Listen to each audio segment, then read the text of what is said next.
Assalamualaikum warahmatullahi wabarakatuh. Bismillahirrahmanirrahim. Alhamdulillahirabbil alamin. Allahumma sholli wa sallim ala sayyidina Muhammadin wa sairil anbiya'i wal mursalin wa ala alihim wa ashabihim bi'adadi qatratil matari ighfir lana dzunubana amin wa yassir lana umurana dini wa dunya wal akhirah. Al-Fatihah. A'udzubillahi minasyaitonir rajim. Bismillahirrahmanirrahim. Alhamdulillahirabbil alamin arrahmanir rahim maliki yaumiddin. Iyyaka na'budu wa iyyaka nasta'in ihdinas siratal mustaqim. Siratal ladzina an'amta 'alaihim ghairil maghdubi 'alaihim waladdallin. Yang sangat saya hormati Bapak Camat Kecamatan Singaparna beserta jajarannya, Ketua DPP KNPI, DPD, ngecek bendahara nah dikupingkeun teh gitu. Ketua DPD KNPI beserta jajarannya, Kecamatan DPKK, Kecamatan KNPI Kecamatan beserta jajarannya, wabil khusus para wakil urang sadayana, Kang Haji Apip sareng Kang Jejen di Dewan. Marilah kita sama-sama manjatkan puji dan syukur kehadirat Allah Subhanahu wa taala. Alhamdulillah pada malam ini kita bisa bersama-sama berkumpul dalam rangka diskusi publik. Diskusi publik teh ngomong umum, ngomong anu kalangkung mobil khusus pangarsa rerencangan Kang Ajengan Idus, rencangan simkuring sekaligus guru simkuring dina segala bidang namung dina nyadung teh can janten guru simkuring. Siap. Marilah kita bersyukur alhamdulillah malam ini bisa berkumpul, minimal niatnya silaturahmi. Barang siapa yang silaturahmi maka akan panjang umur dan dimudahkan proposalnya. Salat dan salam semoga tercurah selalu kepada Habibana wa Nabiyana Muhammad sallallahu alaihi wasallam, kepada keluarga, para sahabat juga orang sadaya. Kita campurnya bahasa Indonesia, bahasa Sunda, bahasa Indonesia, bahasa Sunda. Kita hari tadi lagu Indonesia tarik, kita minta tarik tuh. Kakuping nggak dia? Bilih-bilih ya. Baik, para hadirin sekalian, saya didaulat, kan kacau memang, akhir zaman. Saya diminta untuk berbicara setelah diskusi oleh atas nama Ketua Panitia Sohibul Proposal Pak Boim, bahwa acaranya setelah diskusi publik. Barusan di WA, Kang cepet Kang, acara didahulukan. Separah, Kiai geus diatur separah. Sekawalat. Karena beliau cicitnya Abah Ruhyat, maka saya iyalah ya. Kalau saya nggak mengikuti nanti malah salah juga. Nanti kualat, ngerecek itu mik teh, lebatan ya. Ya udah sekarang, ya udah. Sonte, can dibayar. Baik, saya ingin memulai karena tausiah kebangsaan, tapi bukan berarti wasiat dalam makna barang siapa yang mendekati kematian maka berwasiatlah. Jadi saya bukan ingin mati, tapi ini tausiah mana umum lah gitu. Saya ingin memulai tausiah kebangsaan ini karena di sini semua muslim ya, dengan memaknai sepenuhnya dan memahamkan sepenuhnya tentang Bismillahirrahmanirrahim. Kenapa saya memulai diskusi atau tausiah kebangsaan ini dengan pendekatan Islam? Satu, karena di sini semua yang ada muslim. Kedua, justru yang sangat sensitif berbicara tentang kebangsaan adalah identitas keagamaan. Pada saat sebagian orang salah memahami konsep keagamaan, agama apapun, maka dia akan berpotensi memecah belah bangsa karena orang lain berbeda dengan kita kita berbeda dengan orang lain, saya masuk surga, yang lain masuk neraka. Itu potensi konflik pertama tentang kebangsaan. Bismillahirrahmanirrahim.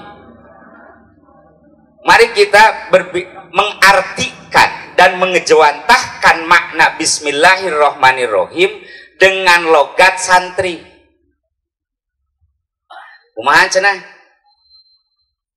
Bismillahi atas nama Allah.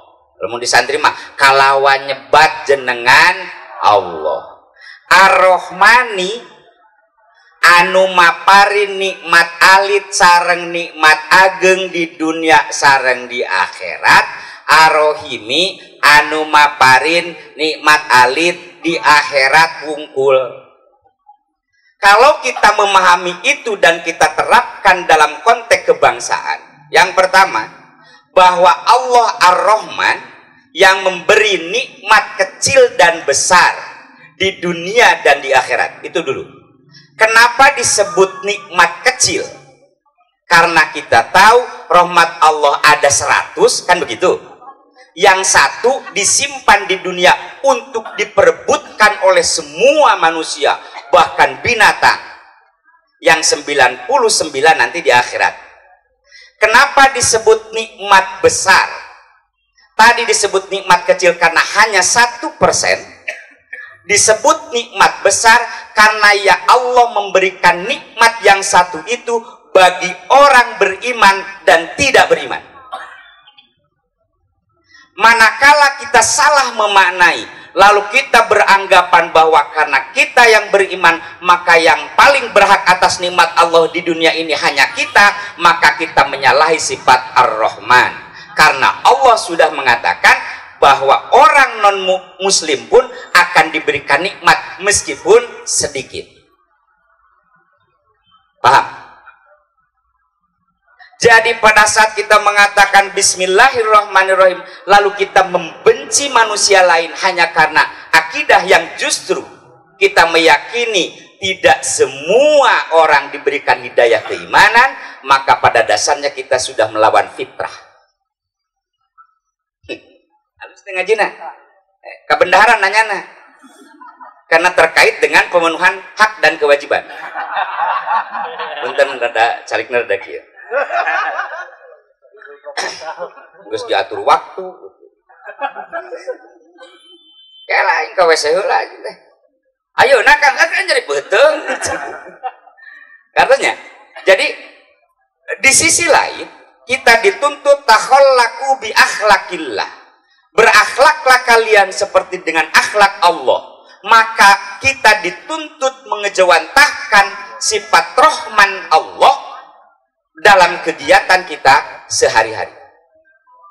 Maka jangan sekali-kali membenci orang hanya karena berbeda golongan, berbeda akidah, selama mereka tidak pernah memusuhi kita. Itu kalau kita sepakat makna Ar-Rahmani kulogat santri. Kartos deh. Mikir ngajina. Nah, Ar-Rahimi yang memberi nikmat besar, nikmat kecil tapi besar. Di akhirat wungkul. Artinya bahwa di dunia makan we, kan di akhirat marena maka bagian lain urusan urang. Jangan hanya karena dia non muslim lalu Chinese dijarah pagar maneh keur sodako urang paokan menyalahi Rahman Allah. Tuh era aku Kang itu teh Kang Apip Dewan mendeko we ieu cenah ku aing baheula mah cenah parebut ka bogoh boro-boro pan urang nu meunang ge. Satu, saya ingin itu yang pertama, mari kita jiwai Bismillahirrahmanirrahim dan terapkan. Kalau hanya kita ngelogat kabeh tiap kita logatna gitu, tetapi kenapa santri jadi galak kan masalah. Pahamnya? Setiap ngalogat Bismillahirrahmanirrahim di tiap pesantren pasti gitu. Meyakini bahwa Allah memberi nikmat kecil Yang 1% itu ukurannya besar bagi seluruh umat manusia tanpa memandang akidah. Satu. Kedua, saya ingin memaknai, kita merefleksi doa Nabi Ibrahim dalam surat Al-Baqarah 126. Wa iz qala Ibrahim rabbij'al hadza baladan amina warjuk ahlahu minat thamarati man amana minhum billahi wal yaumil akhir. Tatkala Ibrahim berdoa, wahai Tuhanku, jadikanlah negeri ini, belum jadi negeri, jadikanlah tanah ini, yaitu tanah Mekah. Nanti pada bagian lain, di ayat lain pakai alif lam, Rabbij'al hadzal balada. Yang pertama belum ada alif lamnya, Rabbij'al hadza baladan, karena waktu itu Mekah belum menjadi negara. Pada bagian lain nanti setelah Mekah itu maju, Rabbij'al hadzal balada, beda alif lam. Yang beda, yang apal beda hentena ngaji teman-teman mau dibahas di dia. Sekali ini terkait karena hak dan kewajiban. Sadekan juga ini. Sebelumnya saya mengklarifikasi Pak Camat. Tadi Kang Nana di KNPI. Ini penting diklarifikasi. Kalau kata Gus Baik, ini penting saya utarakan. Tentang sampah nudi Cikirai, tadi kan tos beberesnya, tiba-tiba ya deh, memang biasa ya tetep. Jadi setiap mingon ditarik di pengker, disimpan didinya, diangkat na anjing. Jadi setiap malam Senin pasti bertumpuk. Eta mah biasa, mung pami anjing daya, Pak Camat masih kena ayat, eta nu kedah hariwang. Pami bengi mah memang tempat kanggo penampungan sementara. Nah, engke anjing dicara ku truk. Oh malah aya, jangan nu apal tapi ke masalah runtah. Soalnya tadi nyebat Cikirai, jadi hati kajian idus kita Cikirai asli nama musik terus di itu ge. Etan dipengker Cikirai sadaya tenu hari deng, power tuh. Ya. Jadi ya Allah, wahai Tuhanku, jadikanlah Mekah ini negeri yang aman dan berikan rizki penduduknya dari buah-buahan, dari berbagai jenis buah-buahan, tapi yang diberikan adalah man amana minhum billah, orang-orang yang iman kepada Allah dari penduduknya, wabil yaumil akhir, dan kepada hari akhir. Jadi doa Nabi Ibrahim meminta yang diberikan rizki oleh Allah itu adalah hanya orang-orang yang beriman. Satu. Tetapi langsung Allah membantah doa itu, langsung Allah menyetop dengan lamun daya terang maka tafsirnya bahaya. Qala, maka Allah berfirman. Bagaimana dengan orang kafir? Jadi kalau dibahasakan Ibrahim, engkau jangan hanya mendoakan orang yang beriman saja yang diberi rezeki. Allah berfirman, qala wa man kafaro fa umatti'uhu qalilan. Dan bagi orang-orang yang kafir, orang yang tidak beriman kepadaku dan kepada hari akhir, maka fa umatti'uhu qalilan, aku akan memberikan kesenangan qalilan, sedikit. Jadi Allah serta-merta jangan, ini bukan hanya orang mukmin yang akan mendapatkan rezeki di dunia ini, tetapi waman kafaro fa umatti'uhu qalilan, orang kafir pun akan diberi qalilan, sedikit. Lihat tas ya. Pertanyaannya, kenapa orang-orang non muslim banyak lebih kaya dibanding orang mukmin, kan begitu? Betul nggak? Padahal firman Allah, aku akan memberikan kebahagiaan qalilan, sedikit. Penting ngaji tafsirna. Tafsir qalilan di sini bukan sedikit dalam jumlah atau kuantitas bagian di dunia ini. Tapi qalilan makna yang pertama adalah qalilan dari sisi waktu. Mereka hanya mendapatkan kecil di dunia ini karena di akhirat tidak akan mendapatkannya. Meskipun secara kuantitas di dunia ini orang kafir bisa jadi lebih banyak mendapatkan harta lebih banyak mendapatkan peluang kesempatan dalam hal duniawi, disebut qalilan, sekali lagi sedikit batas waktunya, meskipun dia hidup panjang usia, nanti di akhirat dia tidak akan mendapatkannya. Paham nggak? Itu ngajina. Bagaimana kita ngaji kebangsaan? Jadi memang janji Allah, tidak masalah. Masalahnya bagi kita yang perlu jadi renungan adalah ayat selanjutnya, tsumma addaruhu ila azabin nar wa bi'sal masir. Kemudian nanti tsumma itu tertib tapi membutuhkan waktu. Kemudian nanti kami akan memaksa mereka kepada siksa neraka. Jadi bukan bagian kita menyiksa mereka sampai udah kapan, jangan diberikan kesempatan sampai, enggak usah, biarkan saja bahwa Allah akan menyiksa mereka kelak nanti di sana, bukan di sini, bukan di dunia ini.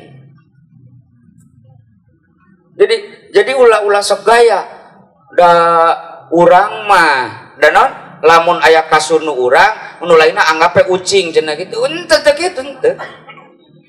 Ini saya ingin menggarisbawahi bahwa begitu luar biasana Islam memandang manusia dari sisi kemanusiaannya. Dua. Itu aja. Tadi memahami bismillah, kedua memaknai kisah Nabi Ibrahim. Yang ketiga saya ingin merefleksikan ayat Al-Quran surat Al-Anfal. Pada saat orang-orang kafir diajak beriman oleh Kanjeng Nabi Muhammad SAW, banyak yang membantah, diantaranya Abu Jahal, mengatakan bahwa wa idz qalu Allahumma in kana hadza huwal haqqu min indik famtir alaina hijaratan minas samai aw itina bi'adzabin alim. Orang-orang musyrik Mekah berkata, ya Allah, wahai Tuhanku. Jadi ilah itu, bahasa ilah itu, orang-orang musyrik itu sudah mengatakan ilah ya. Jadi jangan aneh kalau orang-orang Arab dari dulu wallah, tapi bukan kepada Allah yang memang esa gitu. Tapi mereka meyakini ada pencipta, Tuhan, Allah, ilah. Maka mereka berdoa meskipun musyrik, Allahumma. Wahai Allah, apabila inkana hadza, apabila apa yang dijelaskan Muhammad ini benar, dan Muhammad ini memang orang yang benar, mengaku utusanmu, huwal haqqu min indika, dari engkau yang memang diutus dari engkau, pantir maka hujanilah kami, pantir alaina hijaratan, maka hujanilah kami dengan batu. Orang-orang musyrik itu, lamun Muhammad benar sok hujan-hujankeun batu ayeuna. Turun ayat, wa ma kana Allahu liyu'adzibahum wa anta fihim. Kami tidak akan menyiksa, Allah tidak akan menyiksa kepada mereka selagi engkau berada di sekitarnya. Kepada Nabi Muhammad, wa ma kana Allahu mu'adzibahum wa hum yastaghfirun. Allah tidak akan menyiksa selama ada Nabi Muhammad, selama mereka yastaghfirun, beristighfar.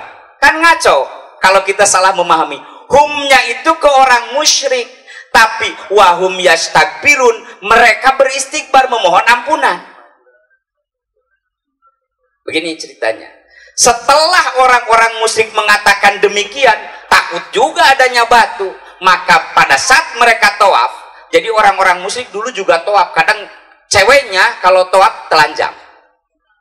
Jadi pada saat tawaf mereka gufronaka, karena merasa menyesal, takut juga ditimpa batu, karena yakin Muhammad sebenarnya benar dalam hatinya mereka, cuma tidak mau mengikrarkan. Maka pada saat tawaf, gufronaka, gufronaka, ya Allah kami bermohon ampun kepadamu, kami bermohon ampun, wahum yastaghfirun. Itu tafsir yang pertama, bahwa orang musyrik yang memohon ampunan karena takut kewalat dengan ucapannya yang pertama. Wakila al-mu'minun al-mustada'afun, orang-orang mukmin yang dilemahkan. Ada sebagian yang mengatakan demikian.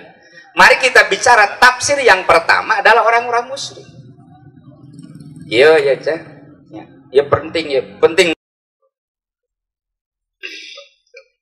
kan selama Nabi ada di sekitar itu menunjukkan bahwa di akhir zaman orang yang berdosa, orang kafir tidak akan mendapatkan siksa sekaligus seperti umat yang terdahulu. Yang kedua, selama memohon ampunan. Padahal orang musyrik.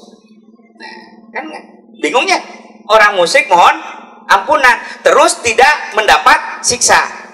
Tafsir Sawi mengatakan fa'amalul kuffarus solihat, adapun perbuatan orang-orang kafir yang baik, perbuatan baik orang-orang kafir, allati latatafakkaru ila niyati, yang tidak membutuhkan niat, seperti kasodakoti, orang kafir sedekah tidak butuh niat.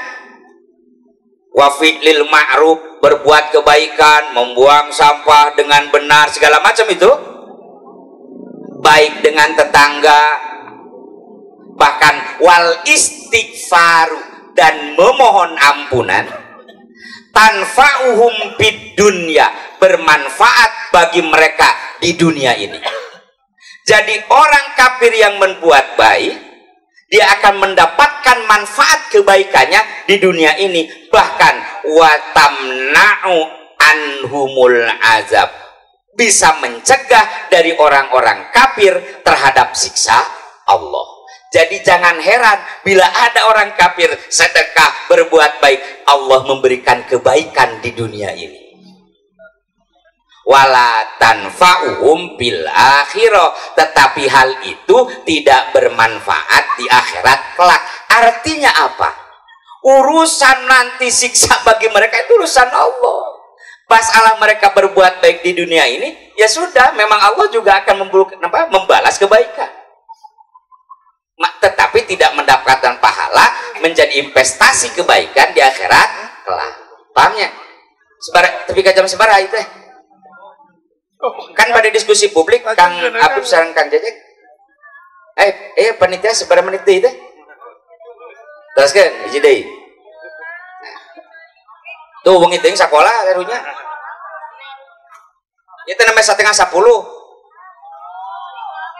beri geula wah walat ngalatih ajengan beri geula cenah ka dilanjut bisa jeung aing mah eureun aing bahaya ngalatih kawalat teruskan ulah beri gula cenangke lanjut deh lebatan modal dipotong.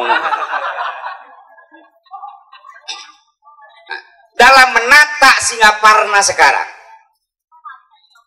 jadi kita tidak berbicara Indonesia dulu Pak Camatnya, dalam menata kecamatan, mari kita mengambil pelajaran dari pendapatnya Imam Mawardi dalam Adabud Dunya Waddin. Sitatun tuslihu biha tuslihul biha dunia, ada 6 hal yang bisa membuat dunia ini tataran pengelolaan dunia ini bisa benar dengan 6 hal. Yang pertama, dinun muttabaun, ada agama yang dianut. Jelas Imam Mawardi mengatakan dinun muttabaun adalah agama Islam. Tetapi kalau kita melihat sejarah, setiap orang yang beragama dengan agama apapun dan dia patuh dengan nilai-nilai agamanya, maka yakin dia tidak akan berbuat kerusakan. Saya tidak mengatakan bahwa semua agama benar, bahwa semua agama membawa prinsip untuk berbuat baik, saya katakan ya. Kalau orang yang tidak kenapa yang berbuat yang memahami agama dengan benar, dinun muttabaun, ada agama yang diikuti, tatanan dunianya akan benar. Berkali-kali Nabi mengatakan, man kana yu'minu billahi wal yaumil akhir, orang yang beriman kepada Allah, orang yang beriman kepada hari akhir, semua agama yang benar meyakini ada kebangkitan. Maka orang yang meyakini akan adanya kebangkitan dari kubur, pasti dia meyakini akan ada pertanyaan lakunya di dunia, maka dia akan menjaga kebaikannya untuk investasi nanti pada saat bangkit di kubur. Dinun muttaba'un. Pasti. Lamun dinun muttaba'un malayanu korupsi, malayanu. Nah, dinun muttaba'un itu kalau teman-teman KNPI, teman-teman OKP, kita berbicara dari sisi manajemen pengelolaannya, maka kita bisa 3 pendekatan. Dari mana kita memulai dinun muttaba'un akar agama itu diikuti? Bisa zoom out, bisa zoom in.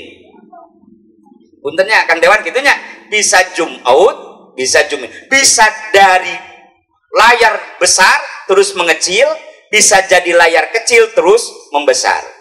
Ada 3 komponen, ada 3 tingkatan. Yang pertama yang harus kita dorong orang untuk dengan beragama dengan benar, yang pertama adalah individunya. Per orang, personnya. Yang kedua sistemnya. Yang ketiga lembaganya.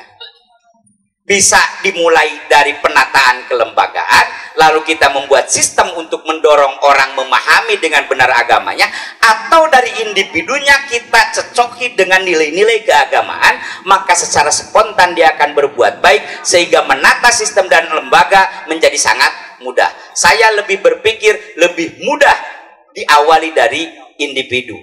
Karena saya meyakini itu, maka saya sangat menghargai pada para kiai yang mendidik langsung masyarakat dengan nilai-nilai keagamaan yang benar, tanpa berpikir sistem kena urusan dewan, sistem kena urusan para pemerintah tentang kelembagaannya. Maka saya sangat menolak pada saat disebutkan akan ada sekolah full day. Bagaimana kalau sudah full day para kiai menata orang-orang secara individu untuk mendorong menjadi dinun muttaba'un. Satu. Aya genep. Tiasa itu beri kelanya, beri kela yeuna aya kendai tahun payun anu limana tahun payun. Ngagantung terjeli. Satu dinun muttaba'un. Kedua sultanun qahirun. Non sultanun qahirun, pemimpin yang memaksa, tapi bukan memaksa dalam konteks diktator, tapi disebut qahirun adalah pemimpin yang karismatik dan berwibawa. Maka Kecamatan Singaparna akan bisa ditata dari sisi urusan duniawinya, manakala Pak Camatnya karismatik, manakala Pak Camatnya berwibawa, sakali ngucap di guguku masyarakat. Agar karismatik, maka penting sekali Pak Camat mengadakan kunjungan ke berbagai pengajian supaya digugu. Ketua KNP oke gitu.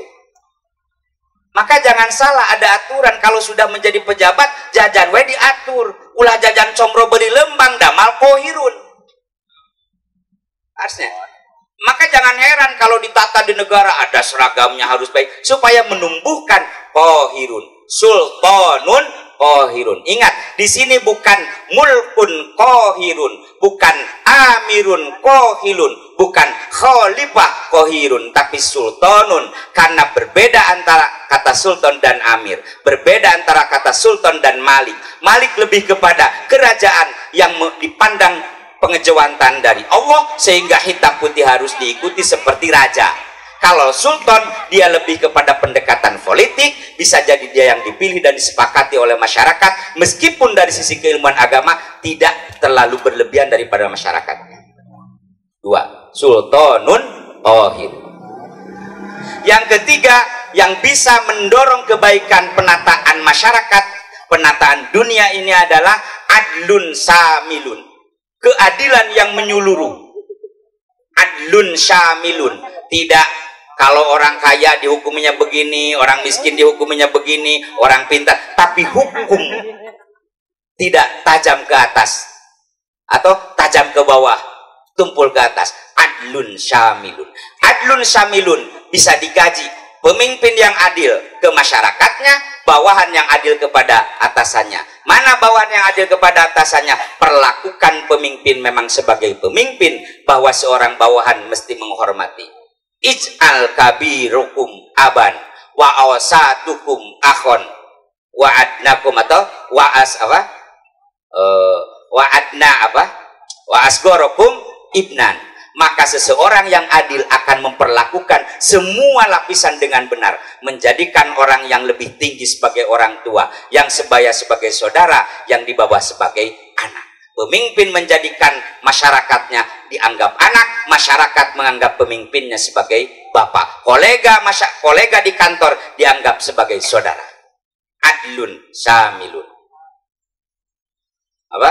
1, dinun muttabaun. 2, sultanun kohirun. 3, adlun samilun. 4, amnun amun, keamanan yang merata. Semua masyarakat tatanan Kecamatan Singaparna akan tentram bila semua masyarakat merasa tentram, merasa enak, tidak takut keluar jajan, tidak takut keluar malam mau sholat, tidak takut orang di pasar, tidak takut kecopetan. Jadi jangan berbicara bangsa secara luas, tapi kita mari berbicara di tingkat lokal. Pemerintah tidak takut dengan proposal-proposal yang tidak yang ilegal. Sotik mental liar dalam gitu.